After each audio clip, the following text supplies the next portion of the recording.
Kalau ngendikan zaman akhir itu detek. Uridot aliyah ummati, umatku dipertontonkan ke saya. Jadi sebelum Nabi meninggal, itu semua umatnya perilakunya dipertontonkan ila yaumil kiamah. Mungkin Nabi yang menangi. Qalilun ulama'ahu, nanti di zaman akhir yang pengkhutbah banyak tapi ulamanya sedikit, yang ngomong agama pinter banyak tapi sebenarnya enggak bisa ngaji. Buat rame-rame tok. Tapi itu ngendikan sedetail. Termasuk yang paling ngeri adalah ngendikan begini. Ya ini yang ngendikan dianalisis oleh ulama besar namanya Ibnu Khaldun. Ibnu Khaldun itu ulama besar yang bisa menganalisis dawuh Nabi, disebut muqaddimahnya Ibnu Khaldun. Itu sekitar tahun 800 Hijriah. Itu ngendikan gini diantaranya. Suatu saat kebaikan itu profesi, sina'ah itu profesi. Dulu kalau orang rumah anak yatim yang rumah saja, kalau ngajarin santri ngajarin saja. Kalau jaga keamanan negara jaga saja, semuanya hisbah itu ikhlas. Sekarang kebenaran itu profesi. Jadi suatu saat kebenaran atau kebaikan itu profesi. Kadang ada orang wataknya itu kurang baik. Tapi dia senyum terus. Memang tugasnya harus senyum. Wong dia pramugari mau tidak mau. Meskipun di rumah tukang merengut, kalau pas tugas ya senyum. Coba kalau Anda punya istri pegawai bank, itu senyumnya sudah habis. Karena di tempat kerjanya senyum terus, suaminya tinggal dapat dampratan karena itu. Jadi suatu saat kebaikan itu profesi. Artinya profesi itu senyum tentu ibadah kan, kata Nabi, kalau kamu tidak bisa sedekah, paling tidak sedekah walau bitol koti wajin, meskipun dengan wajah yang itu yang meraktekkan siapa coba? Kiai apa pegawai bank sama pramugari? Kadang Pak On tuh bertutut, melihat UI gak seneng ngaji, Pak On mesti bertutut. Wong yang pegawai bank aja gampang senyum, ahli ibadah kok ini diketuk. Jadi tegas juga kadang profesi. Makanya saya pernah ditanya satpam. Saya sering punya santri reserse, tanya gini ke saya. Gus, suudzon itu haram enggak? Ya haram. Saya ini reserse, profesi saya harus suudzon. Hanya kalau ada orang pegang-pegang motor ngunci gak kena-kena, ada apa itu kok? jadi zaman akhir itu suudzon saja profesi. Coba kalau Anda jadi reserse atau satpam, terus ada orang ngunci motornya kesulitan. Kalau kamu gak satpam, mesti pikiran pertama itu mungkin kuncinya gak pas ya, apa agak error ya. Tapi kalau pikiran security, dapat. Artinya seudon saja suatu saat itu ya profesi. Guru ya profesi. Kalau di kelas ngajar itu, wah masya Allah, karena ada gajinya. Setelah di rumah nggak mental guru, orang bodoh dibiarin. Kan kenapa kamu tidak ngajari tetangga? Kan tidak jam ngajar. Jadi ini. Nah sekarang itu entah, ini bukan nyindir, sekarang itu kayaknya sudah. Jadi sekian kebaikan itu profesi. Maka ada guyonan. Ini kisah nyata Pak On. Ada imam masjid besar datang ke Surabaya, ketemu kiai Indonesia. Ini kisah nyata, bukan anekdot. Singkat cerita si imam masjid ini bangga, negara saya itu muadzin saja naik BMW. Memang betul, saya pernah ke negara itu, muadzin saja naik BMW. Itu yang ngimamin sholat, itu digaji 1 bulan 30 juta. Hitung saja sholat 1 hari berarti 5 kali ya. Berarti per 30 ganti 1 juta ya. 1 juta berarti 1 juta dibagi 5. Berapa? 200. Jadi dia bangga. Kalau di sini enggak ada gajinya. Kadang kok imamnya aja enggak naik, enggak naik BMW apalagi muadzinnya. Oh buang enggak nyepol dengan negaranya. Terakhir dia tidak bangga digojol gini sama ke Indonesia. Pak, Madikman sampean sholat terus takut potong gaji ya. Makanya kamu sholat terus menerus karena takut potong gaji. Akhirnya terus dia, oh kurang ajar orang Indonesia. Ternyata tidak keren, imam digaji itu tidak keren. Coba kalau misalnya UII, rektor resmi gaji yang jadi imam. Terus istiqomah jadi imam terus. Mesti orang kan, wah ini takut potongan gaji ini. Jadi artinya gini ya, gejolokan Rasulullah itu nyata. Suatu saat kebaikan itu profesi. Coba muadzin di negara sebelah itu digaji enggak? Digaji. Imamnya juga digaji, bahkan muftinya juga. Makanya Indonesia itu harus bersyukur. Banyak ulama yang ikhlas-ikhlas. Di kampung itu orang mau ngaji jam kapan saja. Saya itu ngaji di rumah saya, itu mulai subuh sampai isya itu yang ngaji siapa saja. Mulai orang bingung, setengah bingung. Mulai profesor sampai tukang, semua ada aja. Ya ngaji saja, gak kepikiran hormat saya juga gak kepikiran dihormati mereka.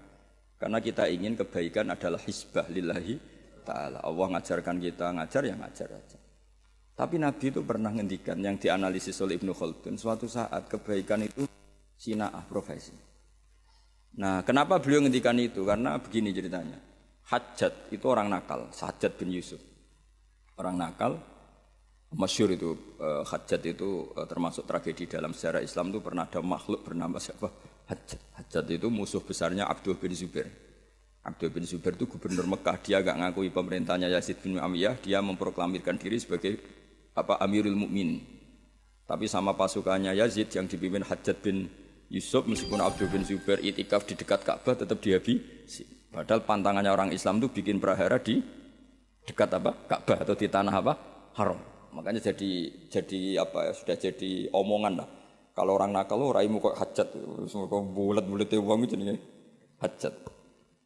Tapi ketika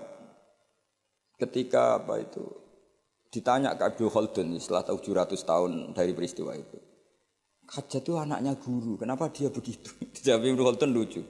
Ya gurunya guru profesi, bukan guru pengajar. Artinya beda. Makanya ini sekaligus kita menasihati diri kita sendiri, menasihati dosen, menasihati pegawai UI semuanya. Profesi itu harus dibawa sampai rumah, sehingga menjadi status. Enggak boleh kita hanya profesi dosen, hanya ngajar di jam ngajar. Kita harus status kita memang pengajar. Ketemu desa tertinggal ya kita ngajar, di kampus ya ngajar, di kampus ya kita bermental guru, di rumah ya bermental guru, di kampus ya bermental kiai, di rumah juga bermental kiai.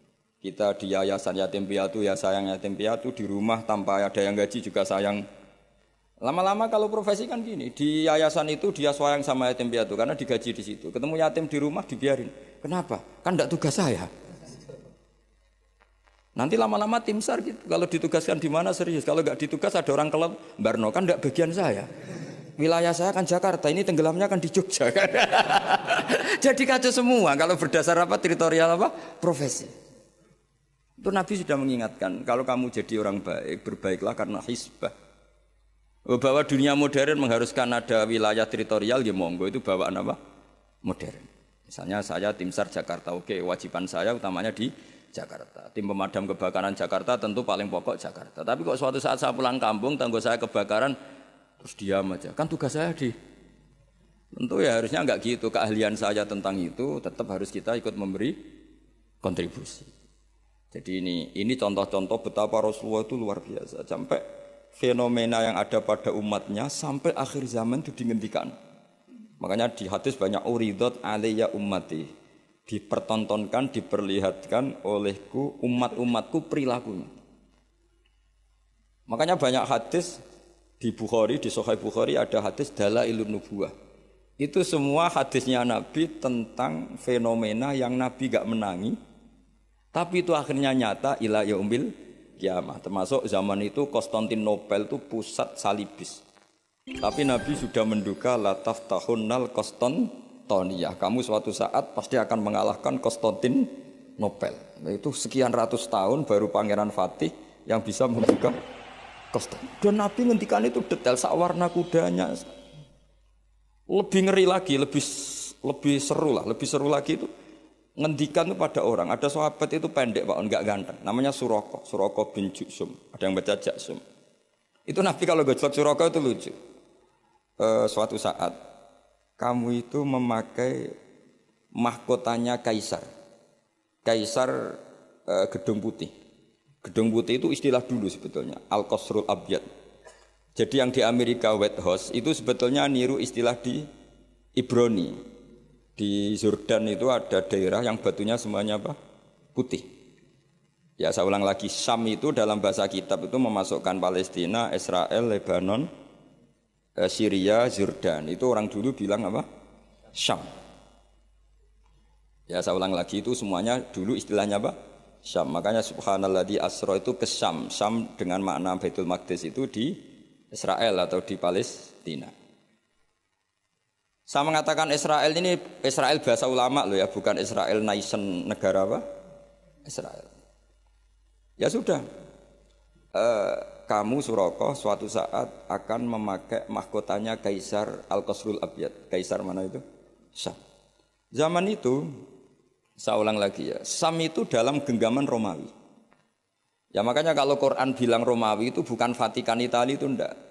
Pemerintahan Timur Tengah yang dicaplok Romawi. Makanya ada hulibatir Rum fi adnal ardi wa hum min ba'di ghalabihim. Sahilibun itu bukan Romawi Italia, apa kekuasaan Romawi karena Sam zaman itu dicengkeram apa? Romawi. Sehingga enggak ada Islam di situ. Sudah. Jadi kayak mokhal. Zaman itu Kaisar Romawi yang bercokol di mana? Sam. Itu kekuasaannya itu meliputi Syria, tadi apa? Palestina, Israel, Jordan, pokoknya semua negara. Surakoh itu ya percaya tapi ya Nabi yang ngendikan ya.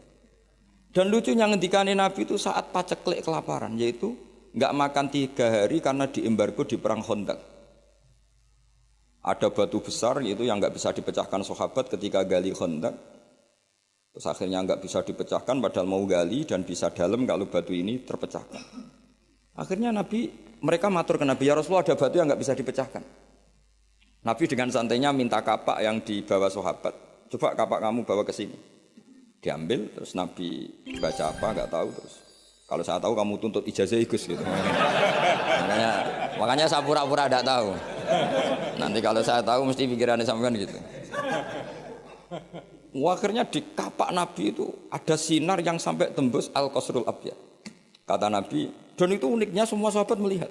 Kamu tadi melihat apa kira-kira? Melihat Jordan kira-kira gitu. Gampangannya gitu. Suatu saat nanti kamu akan menguasai Jordan. Terus kamu Surakoh yang pakai mahkotanya Raja Jordan, Raja Kaisar. Ya sudah hanya gitu saja. Setelah itu Nabi wafat, Abu Bakar mimpin, tidak ada penaklukan itu. Era Umar mimpin, itu Sam itu dikalahkan oleh pasukan Umar. Dikalahkan oleh pasukan Umar itu rajanya keplayu coro Jawa. Mahkotanya itu jatuh. Mahkota dari emas, dari intan. Akhirnya dipakai Surakoh. Lah itu dicerita-cerita itu Surakoh disuruh coro mbak-mbak itu suruh catwalk, disuruh jalan-jalan, ditertawa-tawain karena enggak pas dengan wajahnya. Tertawa-tawain. Wah, enggak pas apa-apa gojlek. Dipakai ngalor gitu.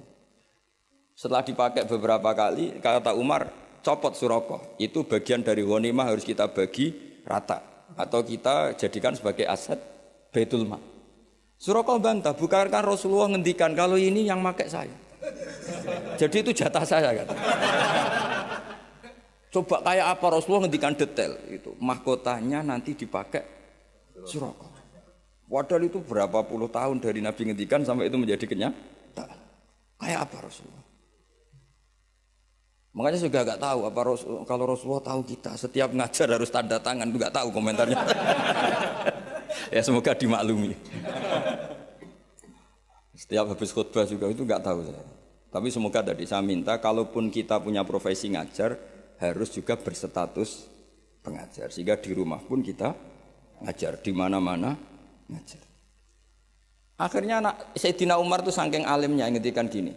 Innama qala Rasulullah lital bisaha walam yakul litamlikaha. Nabi ketika itu ngendikan apa hanya lital bisa kamu yang makan. Walam yakul dan Nabi tidak ngendikan litamlikaha supaya kamu memiliki. Maka ini tetap milik Baitul Mal. Soal kamu makai, memang Nabi ngendikan makai, sudah pakai dulu aja. Setelah kamu makai ya sudah ini milik negara kata.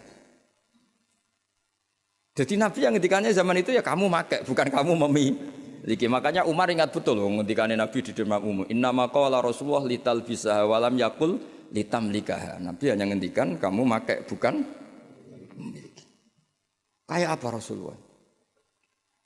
Makanya kalau melihat hadis Dalailun Nubuwah itu kadang kita malu karena sebegitu detail Nabi ngendikan fenomena zaman akhir termasuk jumlah penduduk. Suatu saat jumlah perempuan itu melonjak jauh di atas jumlah laki-laki. Saya itu beberapa kali ditamoni TKW dari Hong Kong. Itu kalau cerita itu ngeri betul. Memang lelaki itu minim di mana?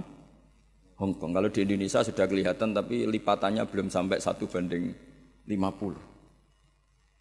Itu yang ngendikan detail. Nabi itu ngendikan semuanya itu detail. Termasuk fenomena Islam di Timur Jauh, Timur Tengah. Kalau dalam bahasa Arab itu enggak ada Middle East, yang ada itu Asyirkul Awsat, Asyirkul Aqsa, asyirkul adna gitu. Makanya kalau dalam bahasa Arab itu ghulibatir rum fi adnal. Ya saya teruskan ya dalam jadalil Quran. Jadi di antara mukjizatnya Nabi adalah kemampuan berargumentasi. Kemampuan argumentasi ini penting supaya orang itu berlogika secara sehat. Misalnya gini, saya beri contoh tentang jadalil Quran ya tadi. Kalau kamu merasa Tuhan kata Allah enggak apa-apa. Tapi untuk menjadi Tuhan itu ada syaratnya. Misalnya nuhani langit bumi ya harus menciptakan langit bumi. Masa nuhani langit bumi kamu sendiri wujudnya dulu buminya. Berarti bumi ketika ada enggak punya Tuhan, wong Tuhannya datang terlambat. Jadi logika Quran itu gampang. Makanya tadi pagi saya ngaji cerita ketika Fir'aun tanya Musa, "Wa ma Rabbul alamin?" Tuhan alam semesta itu siapa Musa? Musa jawab Rabbus samawati wal ardi, yang menuhani langit dan itu Fir'aun masih bisa ngeles. Ngelesnya kata Fir'aun, "Ma'alim tulakum min ilahin wairi." Setahu saya kemana-mana yang dituhankan saya. Soal kemungkinan Tuhan Anda di langit, terus Fir'aun manggil Haman, "Ya Haman ibni li sorhal ali abluhul asbab as-samawati fa'attali'a ila ilahi Musa." Haman, bikinkan saya piramida yang tinggi. Saya mau melihat Tuhannya Musa. Akhirnya Musa bingung, ya, wong Arab repot. Akhirnya Musa ganti argumentasi. Yang nuhani nenek moyang kamu, Rabbukum wa Rabbu abaikumul awwalin. Itu seketika para punggawa Fir'aun banyak yang iman. Karena mereka baru sadar. Loh iya, kalau Fir'aun Tuhan, berarti mbah-mbahnya tanpa Tuhan. Kan yang jadi Tuhan cucunya, berarti mbahnya tanpa Tuhan. Itu kan jadi logika yang aneh. Oh iya, sarap tenan Fir'aun. Akhirnya banyak yang iman. Nah, banyak yang iman ini berdasar logika yang dibangun Nabi Musa, yaitu kemampuan jadal, kemampuan berargumentasi. Akhirnya di beberapa cerita semua kebijakan Fir'aun itu dibocorkan ke Musa. Karena sebagian punggawanya sudah mukmin, termasuk ketika Fir'aun memutuskan Musa harus dibunuh. Orang-orang yang ikut rapat, yang ikut setuju Musa dibunuh itu orang-orang itu juga yang bocorkan. Makanya disebut waqala rajulun mu'minum min ali Fir'auna yaktumu imana. Jadi ada orang-orang yang sudah iman tapi yaktumu apa? Iman. Menyembunyikan iman. Nah, kenapa banyak orang mukmin? Karena tadi kekuatan logika. Nah, sekarang jadalil Quran itu problemnya agak dipelajari di kampus-kampus, di pondok-pondok jarang dipelajari. Karena mereka lebih suka berdebat untuk kepentingannya sendiri. Padahal berdebat itu menjadi orang sehat. Tapi bukan ingin menang-menangan, ya memang ingin nyari apa? Kebenaran. Saya punya sekian contoh debat yang dilakukan para nabi. Saya punya kitab namanya Khilyatul Auliya. Itu kitab indukan para wali. Jadi kalau kamu ingin jadi wali harus baca kitab itu. Itu 11 jilid. Satu jilidnya segini. Jadi itu untuk menjadi wali itu harus khatam itu berapa? 11 jilid, satu jilidnya. Belum jadi wali udah mati lagi kira-kira kalau cari itu. Itu judulnya sudah Khilyatul Auliya wa Tabaqatul Asfiya. Jadi ini karangan tentang wali dan kelasmen orang-orang pilihan. Jadi orang pilihan ya ada kelasmennya. Ya sama di struktur wali ya ada ketua, ada sekretaris. Jadi tidak hanya di kampus ada rektor, ada wakil. Di struktur wali juga ada ketua, ada sekretaris, ada bendahara, macam-macam lah ada struktur. Di antaranya itu diriwayatkan oleh gurunya Imam Syafi'i namanya Sufyan bin Uyainah. Itu di antara gurunya Imam Syafi'i kan Imam Malik, Sufyan bin Uyainah, Sufyan As-Sauri, Muslim bin Khalid Az-Zanji itu beberapa gurunya Imam Syafi'i.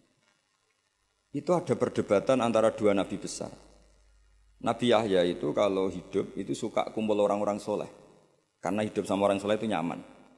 Kalau Nabi Isa enggak, beliau itu senang hidup di daerah orang-orang nakal. Dua nabi ini sezaman kemudian saling tanya. Kenapa kamu suka hidup sama orang-orang soleh? Jawabannya Nabi Yahya ya karena bersama orang soleh itu nyaman. Terus kata Nabi Yahya, kenapa kamu suka hidup sama orang-orang nakal di komunitas orang-orang nakal? Jawabannya Nabi Isa itu ana tabibun udawil mardo. Di mana-mana nabi itu bengkel atau dokter.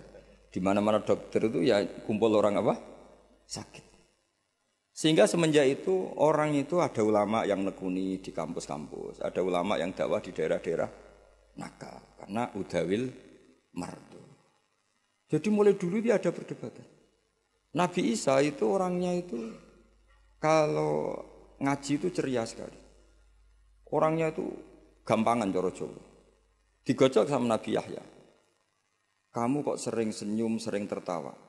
Ka'annaka ta'manu min makrillah. Seakan-akan kamu itu tidak kena adab saja. Kamu itu manusia, tetap potensi kena adab. Sing Nabi Yahya itu penampilannya itu kumuh, terus kusut, kelihatan susah, kelihatan gak nyaman di dunia, saking takutnya sama Allah. Gantian digojlok sampai Nabi Isa.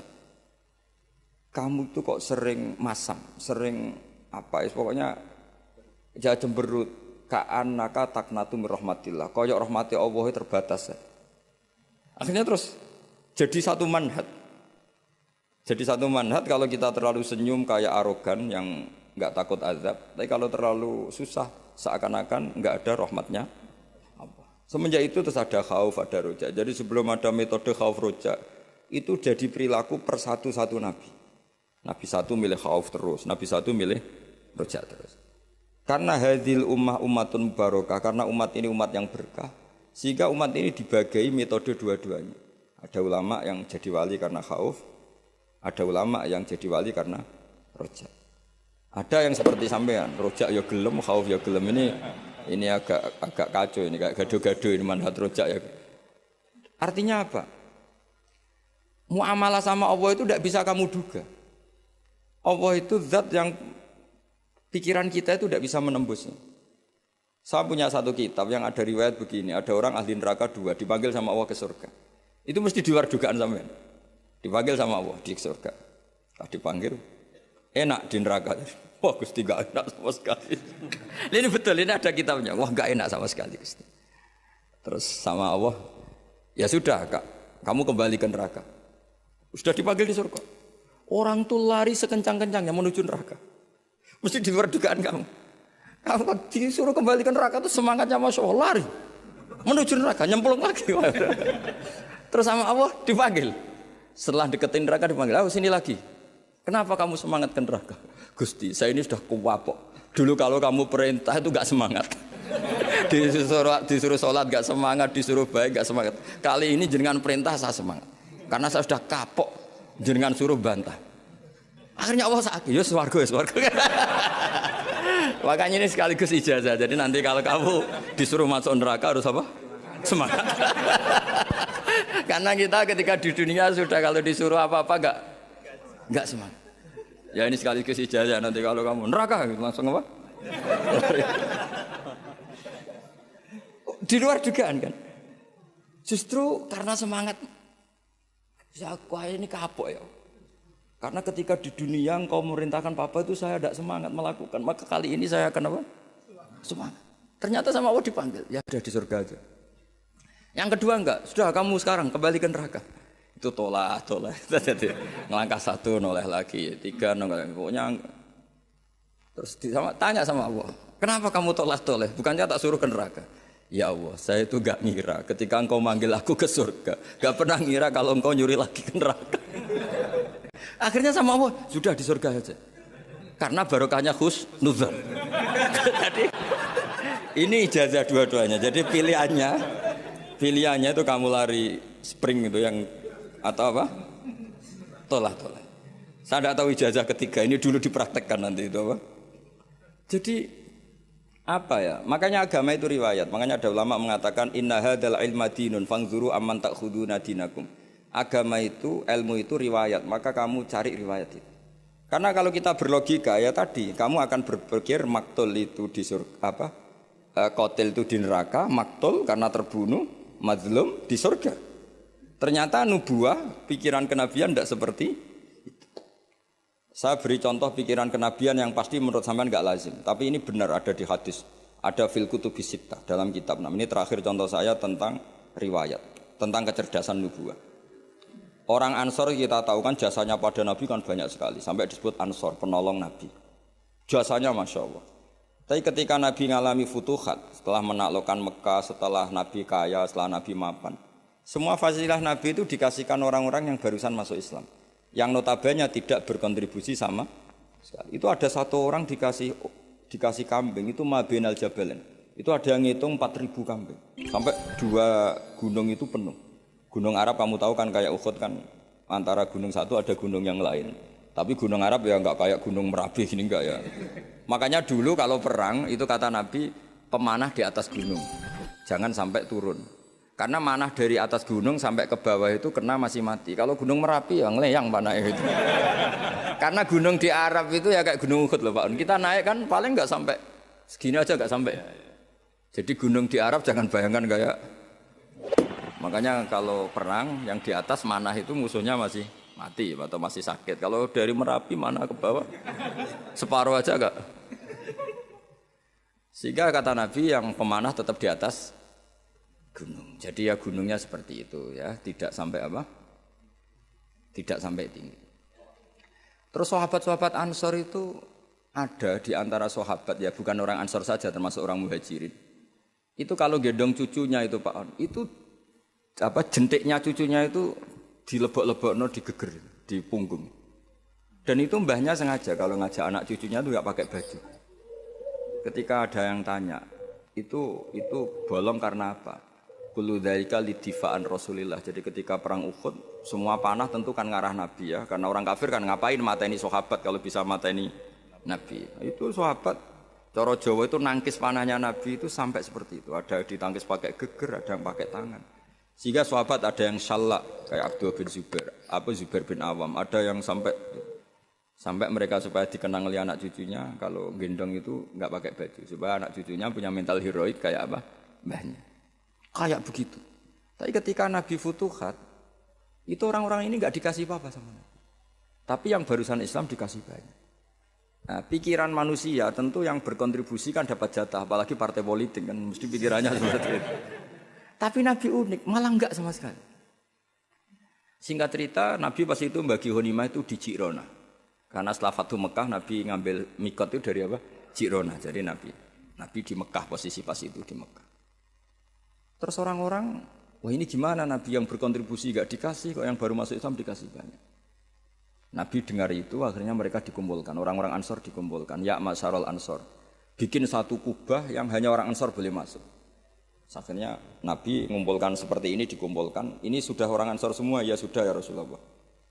Nabi itu cara berpikir begini, ya Maksarul Ansor, wahai orang-orang Ansor. Orang-orang tadi yang tak kasih kambing, tak kasih unta, kemudian mereka kemana? Ya pulang setelah dapat unta dan mendapat kambing. Atardona ayarji'anna subisyati wal ba'ir watarji'una antum bi Rasulillah. Mereka setelah tak kasih kambing, tak kasih unta, mereka akan pulang. Dapat apa? Dapat kambing ya Rasul sama unta. Kamu dapat saya, nanti saya pulang kamu bawa ke Medina. Milih mana dapat saya sama dapat kambing? Wah yang milih dapat kamu ya Rasulullah. Itu satu. Terus Nabi mengingatkan mereka, Anda disetatuskan Allah sebagai pemberi agamanya Allah dan Rasul, penyumbang. Terus mereka mendapat. Kamu senang mana? Gelar pemberi sama mendapat. Ya milih pemberi ya Rasulullah kan keren. Nah, iya makanya kamu tidak usah tak kembalikan. Biar mental kamu, status kamu indah Allah tetap pemberi, penolong. Sementara mereka diberi, ditolong. Terus Nabi ngendikan al-yadul ulya khairum minal yadis sufla. Kayak apa Rasulullah bina sahabat? Semenjak itu orang Ansor meskipun Islam sudah menang, tetap mentalnya memberi. Ya sama lah kira-kira mentalnya sama negarawan. Mestinya mentalnya kan tanyakan apa yang kamu berikan negara. Jangan tanyakan kamu mendapat apa dari negara. Ya sama kalau kita mencintai UII, mencintai Islam, tanyakan apa pemberian kamu, kontribusi kamu pada UI. Jangan amen protes apa UI memberikan kita. Maksudnya dilatih jadi wali, ini cerita saja. Jadi Nabi itu cara berpikir itu beda. Ketika kebanyakan orang berpikir apa kontribusi di masa lalu harus dihargai, justru Nabi enggak. Maksudnya enggak itu kamu ini sudah heroik. Heroik itu top. Karena memberi kepada Nabi, memberi pada status ini tidak boleh batal sampai kamu ketemu Allah nanti di akhirat. Akhirnya orang-orang Ansor radina billahi robba wa bil islami dina, ya sudah ya. Semenjak itu orang Ansor enggak pernah berebut kekuasaan. Termasuk nominasi khulafaur rasyidin itu enggak pernah ada orang Ansor. Mereka enggak mau apa yang sudah diberikan Allah dan Rasul kemudian mendapat sesuatu yang dohirnya itu jabatan. Tapi sama Allah dibalas. Zuriyahnya orang Ansor banyak orang alim alama, termasuk Syekh Zakaria Al-Ansori. Itu orang Mesir sebetulnya, dia orang Sahara. Tapi beliau bangga dengan status Al-Ansori karena mbah-mbahnya orang Ansor. Imam Qurtubi itu menamakan diri Anal Qurtubi wa Anal Ansori. Nah sekarang makanya ini harus dilatih. Logika nubuah itu harus dilatih. Bahwa kita saat memberi itu lebih bangga ketimbang saat mendapat atau menerima. Misalnya kita ngurmat yatim, suatu saat anak yatim ini jadi dokter sukses atau pejabat sukses. Kita harus berdoa supaya anak yatim itu lupa ke kita. Sekali ingat, kamu dulu tak rumat loh, ingat. Yang dulu kita pernah berstatus ana wa kafilul yatim kahateni fil jannah karena kita ikhlas. Tapi setelah anak yatim itu jadi pejabat, status itu hilang karena kita akhirnya dapat imbalan. Kan eman berstatus ana wa kafilul yatim kahateni fil jannah, saya dan perumat anak yatim seperti ini di surga. Tapi setelah yatimnya besar jadi dokter, minta apa? Imbalan. Loh kalau kita tidak minta nggak masalah. Misalnya anak yatim itu punya etika kemudian memberi kita. Itu dalam syariat Islam kalau memberi itu nggak apa-apa kita terima. Tapi kalau minta-minta itu masalah besar dalam tradisi apa? Islam. Nah, makanya saya mohon ngaji ini menjadi ngaji riwayat. Sehingga orang dalam berislam tidak sering pakai logikanya sendiri. Tapi berdasar apa? Riwayat. Karena tadi ada pepatahnya ulama. Ada dawe inna hadal ilma dinun fanzuru amman ta'khuduna dinakum. Ilmu ini agama, maka lihat kamu mengambil agama itu dari siapa. Kalau orang bacanya Bukhari, baca Muslim, baca apa, dia pasti terbentuk oleh logika itu, oleh riwayat itu. Tapi kalau orang ngomong agama tidak pernah belajar Bukhari Muslim, ngomongnya tentang akalnya apa tentang riwayat itu? Akalnya dia tidak punya referensi. Kan dia tidak punya referensi. Tapi kalau dia baca banyak kan pasti terbentuk oleh sekian riwayat tadi. Tapi kalau enggak coba, kira-kira pakai apa? Misalnya gini, contoh gampang. Orang ada yang sholat di masjid terus gitu, sholat sunat di masjid. Kira-kira kalau kamu berpendapat, orang itu orang baik apa enggak? Baik kan? Karena selalu sholat di masjid. Tapi Nabi enggak nyatanya. Nabi malah negur orang itu. Hei kamu, kenapa selalu sholat di masjid? Ya Rasulullah, karena masjid tempat terbaik. La taj'alu buyutakum maqabira. Jangan jadikan rumah kamu jangan jadi kuburan. Rumah kamu harus dapat jatah apa? Sholat. Jangan semua kebaikan kamu dihabisin di masjid. Nah itu riwayat. Sehingga kita disunatkan selain sholat maktubah, qobliyah, badiah, sebaiknya sebagian dilakukan di rumah. Supaya rumah kamu ada nur sholat, dapat cahaya sholat. Andai kan itu tidak ada riwayat, pasti kita sependapat dengan tadi. Masjid tempat terbaik untuk sholat, maka sholat di rumah, di masjid. Di rumah tinggal makan sama bentrok sama istri kan gitu. Tapi tidak, ternyata Nabi menegur, masyhur itu, la taj'alu buyutakum maqabir. Sebagian riwayat ij'alu, sebagian sholat kamu jadikan di rumah supaya rumah kamu dapat nurus sholat. Itu kalau nggak riwayat nggak bisa, karena kalau nggak riwayat kan, wah rumah itu ribet, istri kadang ngomel, anak rewel, nggak pas kalau untuk ibadah. Mesti logika kita kan seperti itu. Tapi riwayat mengatakan tidak demikian. Makanya anak-anak saya itu senang karena ya tadi kenangannya bapak paling habis datang sholat, habis ini baca Quran. Sehingga rumah itu tidak semua sana. Coba kalau sampean misalnya sholat, wah biasanya habis dari masjid itu lapar, kalau nggak disediain marah. Kan lucu kan, habis masjid suaminya takutnya ini, istrinya takutnya. Biasanya kalau habis terawih kan capek, di rumah mesti pertanyaan pertama, makan. Kan jadi makhluk aneh. Religius di masjid, di rumah garang. Tapi kalau sebagian sholat itu di rumah, misalnya witir di masjid 3 kali, oke lah ikut publik witir 3 kali. Itu ulama dulu sudah ada caranya. Kan ada orang yang tanya, saya ini kalau witir ikut di masjid 3 kali, lalu katanya Nabi kan witir harus sholat paling akhir kan, ij'alu akhir sholatikum witron. Terus ulama mulai dulu sudah jawab, kamu sholat lagi 1 rakaat di rumah berarti menjadi 4. Setelah menjadi 4 berarti sudah sholat syaf'un. Terus kamu sholat lagi 2 sampai jumlahnya 11 atau 13. Kan ulama itu berdebat. Witir terbaik itu 13 apa 11. Sebagian ulama mengatakan 11. Yang 2 itu berstatus ba'diyah isya.